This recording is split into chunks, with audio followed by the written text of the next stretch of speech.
Hey, how's it going, everybody? Lepidopatra here. So, I got that long overdue Megacolony standard deck profile. I'm going to start off this video by saying that if you did not watch my Gradora video, which I'm going to bet 99.9% of you have not, I'm going to give you the same little disclaimer I gave last time. This deck has been this clan has been my favorite literally since the very, very, very start of Vanguard. Back in the day with the very first set, I talk a lot in these Megacolony deck profiles. I talk a lot, and it is a very big thing that I like to get out there, to especially to new viewers. That if you're here to just nab a quick list and go on your way, this video is probably not for you. You can just skip through it at your leisure. But I like to talk a lot in these videos, so if that is not your thing, I'm sorry. If it is, just sit back, relax, listen to a guy talk about a deck that he put way too much work into.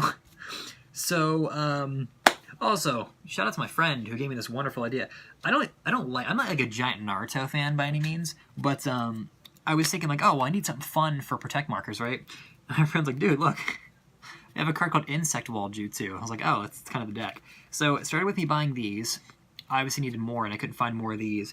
So I just started buying like every Naruto, like bug-themed Naruto card I could find. So like Insect Bog, Parasitic Insect Jutsu, just some generic Shino cards.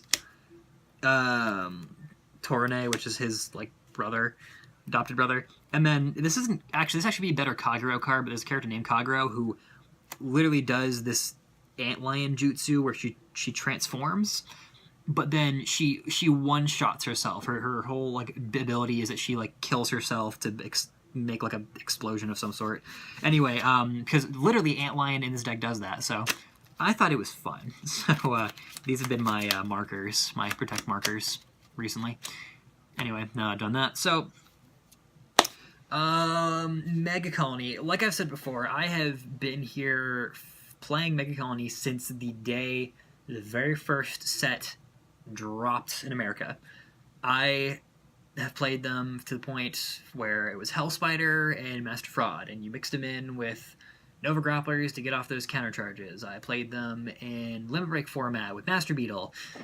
I played them in Break Ride era with freaking... Well, Cyclomatooth came out late Break Ride era, more like Legion era, but anyway, I've been there, done that throughout the whole thing up until this very point where they have made the biggest shift in their entire career.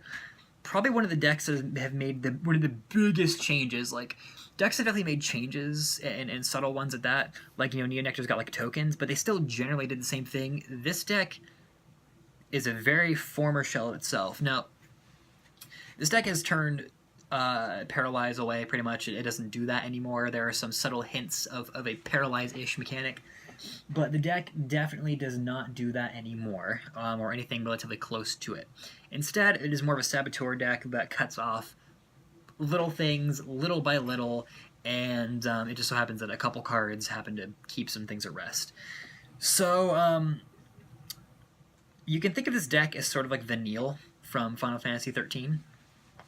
If you have not played Final Fantasy XIII, Vanille is this obnoxious-ass character who is probably, in my opinion, one of the better ones in that game because she kind of has the complete package. She can hit with some heavy magic, she has really good sabotage spells, and she can heal. That's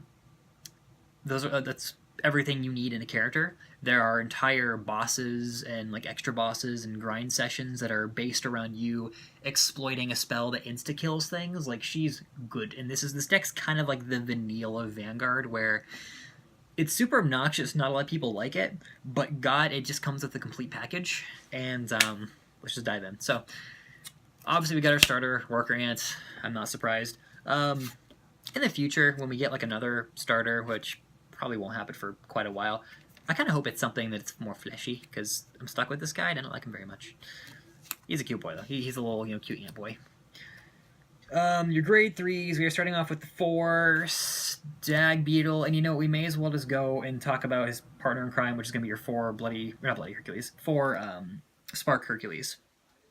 So, Stag Beetle, what this guy does is, he on ride or on call 2 cards from your soul at rest. The gimmick being that if you call 2 cards from your soul when he's on the Vanguard circle, he gains their combined power. So he can hit and sort of pull off this very mini D police-y kind of thing where it all sends like your one attack down the middle. Then Spark Hercules is obviously your main grade 3, your main ride. First ability being you can take a grade 2 or lower unit, put it into the soul. He gains 5k for all of your opponent's rested units. He then has an ability Counterblast 2. Stand all of your units, rest all of your opponents that are not standing. Or rest all your opponent's units that are not resting. Every one of your cards gains 5k, and every one of your opponent's cards lose 5k. I'm going to talk about the... Oh, shoot, how do I even go about this? We're going to talk about them separately and how they work, and then I'll go into how they work together. So, you would be surprised how many times I would prefer to ride Stag Beetle over Spark Hercules. This deck is very Counterblast heavy, and rightfully so. A lot of the abilities have a lot of, like, oomph to it, for lack of better words. So a lot of the countercharging is based on how resourceful you can be and how tactful you can be. The Stag Beetle is really great because you have these mid to late game moments where you've run out of Counterblast, you only have like one spare one, and you'd probably use that with like a Water Gang or something, and you don't want to have to pull all these maneuvers just to get that extra one to get him off. So what this guy does is he's 2 things. He adds resources to the field, and he offers an outsource to what would usually be your main play. And hitting a bigger number with this guy, sending it down the middle in a point in time in the game where they would have to drop a PG, or possibly you're baiting more cards out of their hand. Sometimes he can go hand in hand with like Antlion in that sense. It is really desirable, especially at a point in the game where you've used up all of your counterblasts. That happens a lot. I mean, I've won entire games because my opponent has sort of let their guard down. They had no more counterblasts left. How are they going to get out of this one? Bam, play this one, call out something to the back row, send a huge attack down the middle, and it kind of works off itself like that. Obviously, top of the food chain here is your Machining Spark Hercules. His ability debilitates so many decks, and I love it to death because a lot of people don't want to re-ride. You're forcing a play at that point. Now, Force Clans can sort of get around this. They still gain that 10k, so they don't really mind. You're just making them kind of slightly smaller. But the Excel clans obviously take kind of a big hit from this. Protect clans, it's whatever, it's up in the air.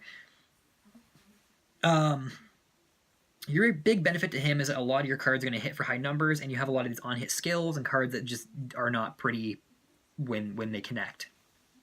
Because of that, as a Protect clan, it also allows you to have a bit less stress on your hand during those defensive plays. Your opponent doesn't want to reconvene their entire field. Now, there are things like Pale Moon that can obviously get out of that relatively easy. Pale Moon isn't so switcheroo that they can just suck it all back in and throw it all back out instantly. There has to be a little bit more interactivity to that. So with him, that more benefit, to me at least, comes from the fact that this is a Protect clan that brings you down a peg on the power scale. So it has more of a defensive, like, bulkiness to it with this guy. So of course I almost look at him as more of a defensive card and him as more of an offensive card. They work really well together though, because obviously when you call us to rear, it calls out 2 units, you stand 2 more with this guy. If you can hit 4 damage by the time this hits the field and you have both these in hand, you can get off Water Gang really easily, you can get off all these cool abilities, and have like a really good explosive first turn. It's just about how experienced you are and how well you're able to dial it back after that and rebuild your resources while also not faltering in your like offense. I feel like I missed something here because obviously my more unconventional choices are going to start popping up, and this is where I feel like I'm going to start losing people. So keeping these guys out at the moment, we also run 2 Hell Demise. This is your non-marker grade 3, and we run him... This is a really good example of a card that I didn't think a lot about when I first saw it. And then a friend of mine said, hey, have you tried Hell Demise? I said, no. And he's like, I'm just going to throw it out there. He's like, find room for a couple of them in your deck and try it out. I have not looked back since. If you do not know what this card does, it is on call. You can choose a rested unit and stand it. Also, and any rear guards that are in the same column as him cannot stand. Is it any, or is it just... Yeah, back row, excuse me. All the units in the back row in the same column that he has cannot stand, so he shuts down boosters. Not quite what we use him for, though. What we use him for is to play off of what I mentioned before with this guy. There are turns where I would rather ride him because maybe I'm only at 2 damage and I don't want to waste that right away on this guy. Maybe I want to get off a Water Gang. Maybe I want to get off a Machining Mantis. Maybe I just don't feel like I'm in a position now where I want to go balls to the wall and nuke my opponent's field because they don't have a field. This is where this guy comes in. This complements that really well. Now, obviously not to the point where I want to run more of him because really, there's nothing wrong with just calling this guy out, getting him big and bulky, and then big and beefy, and sending him down the middle. Having this guy in your hand, though, can really complement that and really play off that very well, because you can call him and then restand like the grade 2 you had previously. On top of that, that grade 2 could very well be a Water Gang. 7 times out of 10, if we're going to be more accurate, probably. That would be a Water Gang. You can then stand that, counterbust 1, draw your 2. You've only used 1 counterbust at that point, and you've built onto your field. You've pulled more from your deck, and you've built more onto your presence without wasting a ton of counterblast and relying on this guy, because relying on him is a really bad crutch, and that's where a lot of people hit a wall with this deck. On top of that, you can suck him into the soul with something like Officer, which we'll talk about her later on, but to just put attack in her, we're just going to say that her cost is to put a card in the soul at the end of the turn. That can very well be him. When you've done that, you can then loop with this guy where you ride or play him, call this out, stand something else. Call this out, stand something else again. You can do that continual playback with that Water Gang, because that Water Gang goes back into the soul. You've kind of opened yourself up to a loop possibility where this and an available Water Gang can then give you draws, and suddenly your hand's freaking huge. And I've had ginormous hands with this deck. This deck can draw really, really well and really consistently, not to a point that's like toxic, like back in the old days where you get paralyzed. Like if you played like Link Joker or something, they could just play you out and make you draw to your death, basically. I've never drawn out in this deck, and it's because the deck lets you do it so strategically and with a little more of a ahead of the game kind of feeling. So, also, he shuts down boosters, and that can really fuck some people up. Not in a giant way. I'll say that it's a bit better because you are minusing things by 5, so like a column that maybe could hit like that, just hit that 12, can swing at you. Now they can't. It kind of forces your opponent to choose, well, either I'm not going to swing with this, or I'm just going to like dish a card out of my hand. Either way, it's just the little things, and he definitely adds quite a bit to it. And again, this deck searches grade 3s really well, so that's why you're running like an overabundance of them. And speaking of which, your last grade 3 is 1 Antlion. Oh boy, this is where a lot of people are torn. Oh boy, how long have I been going on? A while. Antlion is your watered down Waterfall. I've seen people directly compare him to Waterfall in a positive way and a negative way. Both of them are very wrong, because he is not meant to be a Waterfall. He is meant to be a finisher. That is in the same vein as saying that Frankenstein card in Grand Blue is your Waterfall. That is in the same vein as saying that... I'm trying to think of the grade 3 dishers. Whatever, I'm losing my point already. Anyway, it's not a accurate comparison, because Waterfall is meant to be an on Vanguard push. This guy is not. This guy is meant to complement your Vanguard. He's meant to complement the push that your Vanguard does. He is also not a sure thing, and he does not hit anywhere close to enough power to be a sure thing. This is a, hey, my opponent has 6-7 cards in hand. I know for a fact that at least one of them is a PG. I'm going to just send this down and just try to finish it up. I have won a lot of games because of this, but because I've played it well. A lot of people will just throw this dude out, throw him at their opponent, and not think twice about it. That is where you're going to start losing, because this guy is a very, very heavily resource-heavy card. I just realized I forgot to tell you what he does. On swing, Vanguard or Rearguard, Soul Blast to grade 3, discard 2 cards. He gets 10k, a crit, and the ability to prevent your opponent from using Sentinels. This card has to be comboed with something decent. It has to be comboed with Officer, gives a 10k boost. It has to be comboed with Spiteful Hopper, gives a 6k boost. This guy has to have more of a presence to him, because just sending him down the row for like 30k is not going to do much.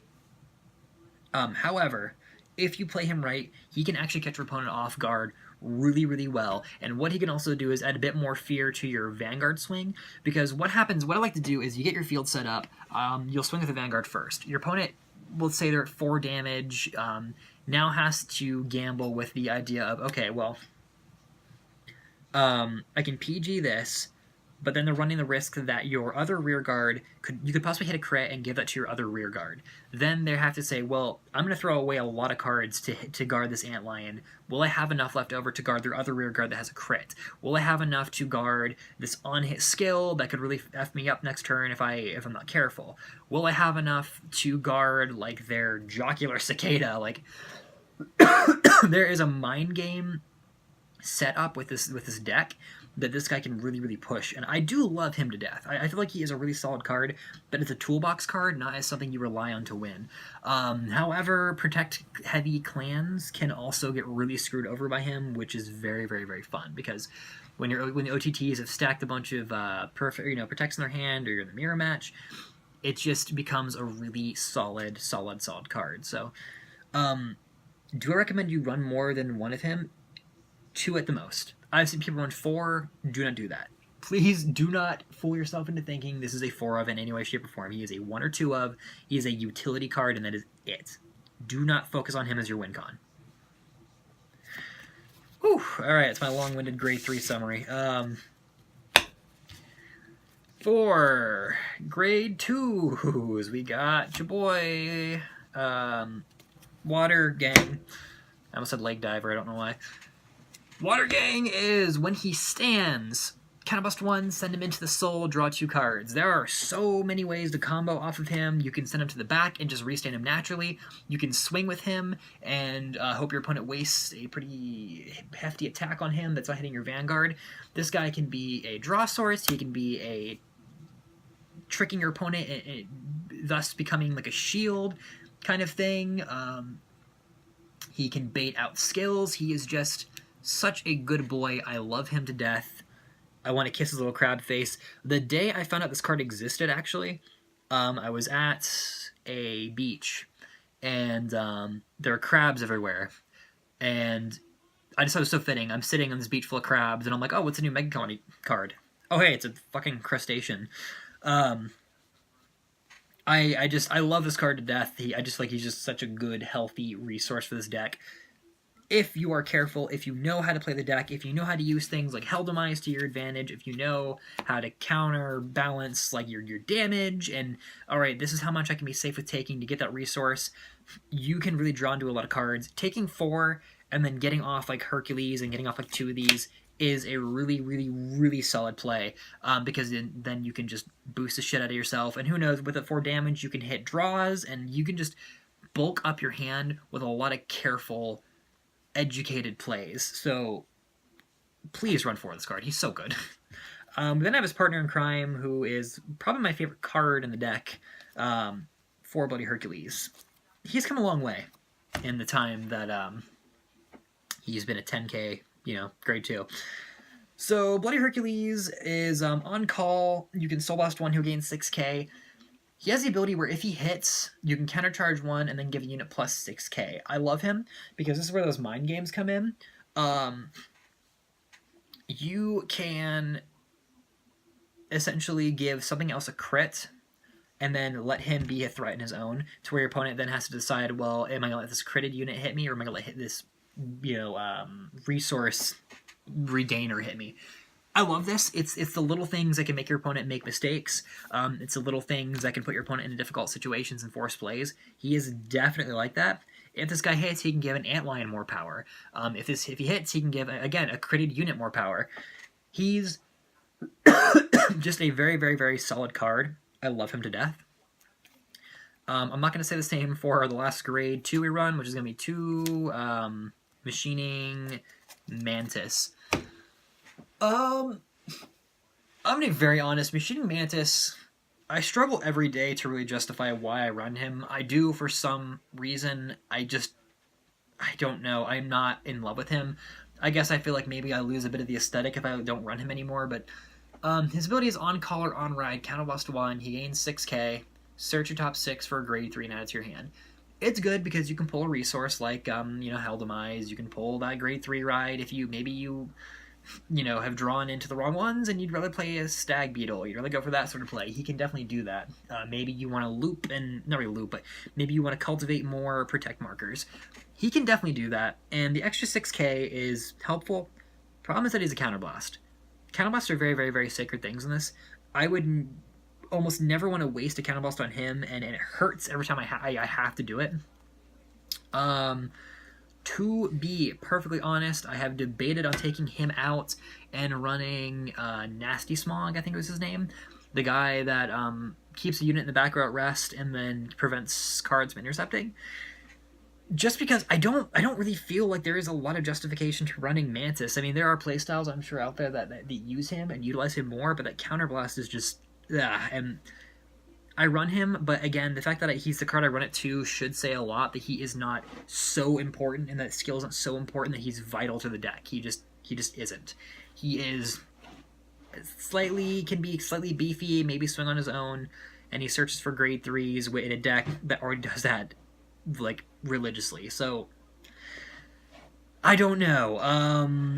In the future, as more things come out, we'll have to see how I move him around. So, that is that. Grade 1s, we run 4 Hornets, Machining Hornets. So, your main grade 1 ride, every clan I think has one.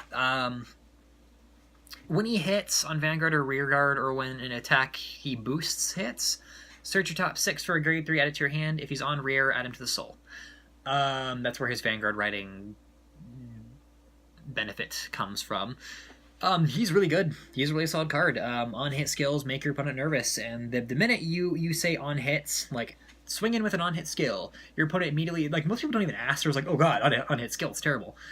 It just puts an extra bit of pressure on your opponent, and it also helps you gain resources again. An extra grade 3 in this deck is a lot of things. It's an extra play style. It's a different take on how you can approach a different situation. It's fodder for your perfect guards, because good god, I mean, Lord knows you're gonna have a lot of those, obviously. He's just a really solid card. I love him a lot. We're then gonna talk about, Officer. So, small, what the hell's her name again, her full name? Small Captain Butterfly Officer. I may run 4 of this. I'm gonna give a big heads up that if you've not seen Stealth Millipede, he's a promo. When or if we get that card, should more support not come out then, this deck's build, my build with Stealth Millipede is a lot more different than my build without him. I'm just gonna throw it out there. But anyway, in this build without him, she is your main counter charge engine. I'm gonna try to run 4 of her. I just don't know what to take out. I'm still fumbling around with the numbers there. But her ability is on call, rest her, give a unit plus 10k. At the end of the turn, put the unit into the soul and countercharge one. So she's really good. There are a lot of really cool combos you can get off with her. She can beef Antlion up to like an absolute monstrosity. And I'm doing a lot of talking, obviously, because my voice is getting dry. Or my throat's getting dry.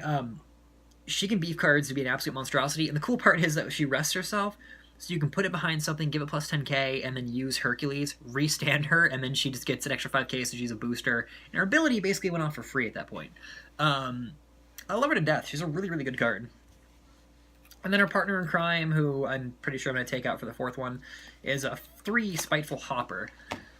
Hopper is on call, Soul Blast 1, give a unit plus 6k, and then if you have no face-up counterblasts, countercharge 1. That last part is super helpful, especially after a big turn. These two complement each other really well, though I think a 4th one of this will suit this a lot better, and just in my humble opinion, I guess. Anyway, the extra 6k can benefit a lot. Again, you're just adding numbers, you're just making things bigger and beefier, you're adding more threats to the on-hit skills, you're adding more threats to Antlion, you're just giving your crits a more suitable home if the Vanguard can't handle them, like can't put them through. It's just general boosting stuff. I don't know, he's a pretty straightforward card. We then won 1 Phantom Black, and boy, this is a... This card has bounced around. I think I've run this in every variable at this point. And he's settled down to a 1 of. Because, okay, so his skill is on boost. Discard a card from hand, give a card, he's boosting plus 6k, and then your opponent cannot guard with normal units. So, essentially, what you use him for, in the most cases, is that you give a little extra, a little more of a threat to Antlion. One would, I guess, argue you could run him at 2. I just feel like the grade 1s in here are so much better than him that he just only can really find a home at a 1 of. And even then, I'm kind of pushing it, because really, you could take him out for like an extra one of these and kind of have like the same general effect. I just like him because he does add a little bit more of a threat to Antlion, and this deck draws so much, I've never had a problem getting them together. But you can also throw him in the back of something else and also give a little more of a threat. But you also don't want to drop 3 cards from your hand for 1 attack, because if you don't have that attack land, you're in a really shitty spot. Like, really shitty spot. So, he is a cute tech to play around with. Do not feel like you have to run him, or that he's in any way mandatory. He's just there because he can offer a little bit more of a something in the right circumstances, and you can kind of hang on to him until it happens. Not that this is a grade 1, but we have one more big dude to talk about. I probably should have put him up front with the grade 3s, but, you know, I like to be a little more structured. I do run 1 Jocular Cicada. Now, we're just going to do this real quick. The standing argument with the Megacolony community, if you want to call it that, is divvying up your card ratios to suit these two. I have seen people run none of this to favor this, and I've seen it the other way around. I've seen people try to find a perfect harmony with both. That's basically what I'm doing here. The reason being because when I ran 2 of these, it just became a little janky. It just wasn't, and it's just in grade alone. If he's like a grade 1 or something, it'd be fucking fantastic, but he's not. If you do not know what he does, Jocular Cicada, when you call him, comes in at rest. When he swings, after everything is totaled up, boost and everything is totaled up, you triple it. Hot damn, that is a lot. He can hit for really, really, really big numbers, and in the aftermath of a really well-placed Antlion, he's solid. He is a really solid card.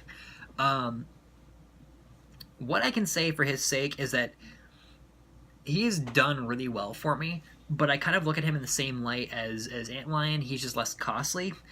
The only thing is that he's so easily PGable, and in a game where entire clans are built around the concept of getting extra perfect guards, I just feel like he wasn't as useful. I would just sit there and hang on to him and basically wait till the PGs were gone.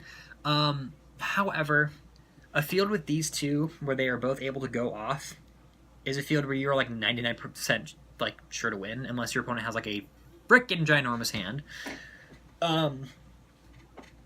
I just enjoy him. I do like him as a card. I do feel like running 1 of each is perfectly fine. However, if you do want to favor one over the other due to your personal preference, I would never disagree with you on that. It's kind of a beautiful thing how much variety can be put into this deck, and I completely encourage that 100%. However, I personally like to run both, like to have all the tools at my disposal, and I really have found favor in both of them. So that's my personal take on it. I like both of them. I think they're both really good cards. I would not run more of this, though, just because an extra grade 0, like, this I can search. This kind of coincides with all my other abilities. He does not. He is just kind of like there if I draw him, and he can intrude on writing. I've actually seen people run him as a starter. It's a cute idea. I would not do that. I like my extra draw. I like my extra resource gain. I don't think that is something I really want to give up just for the sake of him going off, and that also forces you to put him off pretty early, so I don't know. He is a cute boy, and I like him a lot, but I'm gonna keep it cool and run both of them and not overextend myself by running multiples of either one. Trigger lineup, again, you can really run this any way you want. My personal take is 6 crit, 6 draw, And got your 4 heals, obviously.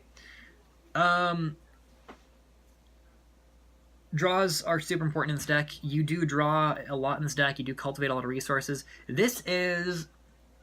I guess one may say that like I'm being a little greedy with it, but the problem is that you discard so much in this deck, and there's so much emphasis on like these extra perfect cards that I feel like you need the extra draw. It has never gotten in the way. Again, I've never decked myself out, never come close to decking myself out. Something's going to kill you before it'll deck you out. So if you're having trouble in that regard, then that's more something you should worry about. That being said, though, there are just so many resources and so many cards that you want to hit, and so many playstyles you want to have access to, and so much flexibility that I want to have access to, that I've run 6 and 6. If you want to go with the 8 crit, that's perfectly fine. I'd even tempered with a build that has run 5 of this and 7 of the crits. Forgot to count there for a second. But, I don't know. I just prefer the 6. And these are good fodders for discarding things. Having extra draws in the hand to discard with for, like, Antlion or something is really fun. I like to have those resources. I like to have that presence. And getting these on your damage checks is really favorable as well, obviously, because you want to just gain as many resources as fast as possible. So again, flexibility. I've really bent this deck around flexibility, and that is something that you should really favor. If you know how this deck works, and if you like how it works, if you know the skills off the top of your head and how they can all interact, you definitely want to do whatever you can to push that and to make that more accessible. So that is what I did. Anyway. Oh god, okay, that took it out of me. That's a deck profile. As I said before, this deck changes a lot. It will change, I should say heavily, but it'll change quite a bit when or if we get Stealth Millipede. When we get him, I will make another deck profile with the changes of the deck. God, I hope we get him, because he's such a good card. He is such a good card. Just makes this deck so much better and helps keep it a bit afloat. The format hasn't changed so much that like all these decks are having trouble staying afloat. Everything is still on like a reasonably even plane, you know? Like anything that's been elevated has not been elevated to a point where it's like all the way up here and they're all the way down here, you know? It's not like G format.